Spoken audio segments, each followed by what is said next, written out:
Serangkaian kemajuan angkatan bersenjata Rusia di beberapa wilayah sekaligus tentu telah berdampak positif bagi formasi Rusia di seluruh sektor di garis depan. Seperti yang kita ketahui, di beberapa sektor angkatan bersenjata Ukraina sebenarnya memang sudah tidak mampu lagi mempertahankan posisinya untuk tetap stabil, yang kemudian dapat berujung pada runtuhnya sejumlah sektor dalam waktu dekat. Peristiwa di arah Donetsk adalah yang paling menarik saat ini.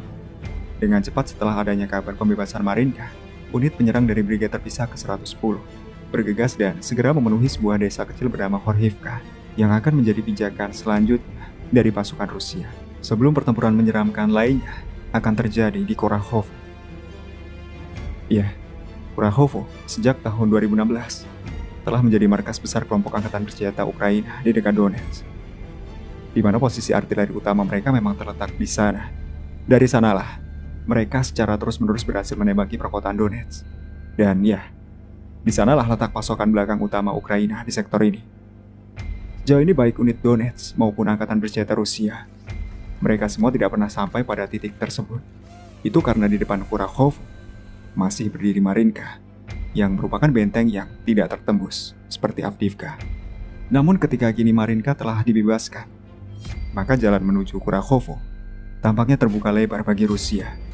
Kurahovo sendiri menurut beberapa sumber adalah kota yang cukup besar, dengan jumlah populasi dikatakan lebih dari 16.000 orang di tahun 2014. Di sana, seperti Avdiivka dan Marinka, benteng pertahanan Ukraina dibangun selama bertahun-tahun, meski tidak dalam skala besar. Di sanalah, Ukraina merubah banyak fasilitas umum menjadi pos pengamatan, yang kemudian dapat menghalangi kemajuan Rusia di sektor ini.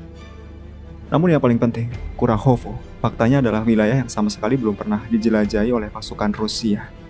Yang berarti Kurahovo adalah sebuah kemajuan baru, di mana wilayah ini belum pernah menjadi medan tempur bagi keduanya selama konflik. Di sektor Kupiansk, pertempuran terus terjadi di pinggiran desa-desa besar yang paling dekat dengan Kupiansk, terutama Sinkovka. Sejauh ini angkatan bersenjata Ukraina telah mengirim bala bantuan dalam jumlah besar selama sekitar 6 bulan ke arah ini. Karena pada awalnya mereka mencoba menerapkan taktik serangan balik yang sama seperti sektor Zaporozhye. Selain itu, Ukraina juga percaya bahwa pengerahan pasukan gabungan baru Rusia ke arah Kupiansk memiliki makna bahwa di sanalah angkatan bersenjata Rusia akan merencanakan serangan utama. Akibatnya, angkatan bersenjata Ukraina justru menghancurkan diri mereka sendiri di sektor sempit ini. Dan sekarang, Ukraina praktis tidak memiliki kekuatan lagi untuk secara fisik mempertahankan Sinkovka yang terkenal kejam. Jadi kemunduran angkatan bersenjata Ukraina di sana hanya tinggal menunggu waktu. Dari sana kemudian Rusia akan membuka jalan ke Kupiansk. Namun Kupiansk adalah kota yang kompleks, terletak di sekitar tepi sungai Oskol, dan untuk mengendalikannya, mereka tentu perlu menyeberangi sungai dan memegang kendali jembatan. Atau opsi lainnya, mereka dapat bergerak maju ke selatan sepanjang sungai, yang mana itu akan menyebabkan runtuhnya seluruh pertahanan Ukraina di sektor ini hingga Soledar. Dengan kata lain, fase baru dalam memilih tujuan dan arah gerak maju telah dimulai saat ini. Selanjutnya di dekat Bakhmut, kemajuan pesat pasukan Rusia dalam beberapa hari terakhir melalui Khromovo ke Bogdanovka di sepanjang waduk dan jalan raya ke Konstantinovka tidak menimbulkan tugas-tugas baru yang spesifik, melainkan hanya menjalankan tugas-tugas yang direncanakan sebelumnya. Dan kemajuan ke Chasiv-Yar nantinya baru akan menghasilkan arah baru, baik itu kemajuan lurus ke barat menuju Konstantinovka atau barat laut menuju Kramatorsk, sama saja. Pasukan Rusia akan melalui tanah yang tidak pernah mereka pijak sebelumnya.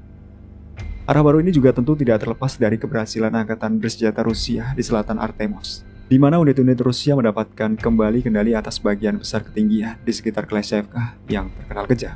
Pengendalian atas ketinggian ini memungkinkan Rusia untuk melakukan pengawasan terus-menerus terhadap Kleshevka, serta hutan tanaman ke arah Ivanovskoye. Situasi ini kemudian hampir menyebabkan pengepungan Ivanovskoye, yang juga merupakan posisi terakhir angkatan bersenjata Ukraina di dekat Bakhmut. Jadi pembebasan posisi-posisi ini lagi-lagi hanya akan mengembalikan garis depan yang pernah dicapai sebelumnya. Dan Chasiv-Yar adalah arah baru yang pada musim panas lalu juga dianggap demikian. Jadi ini merupakan percobaan kedua. Dan membandingkan Ukraina sekarang dengan musim panas lalu, semua orang yakin bahwa Rusia memiliki peluang lebih besar saat ini.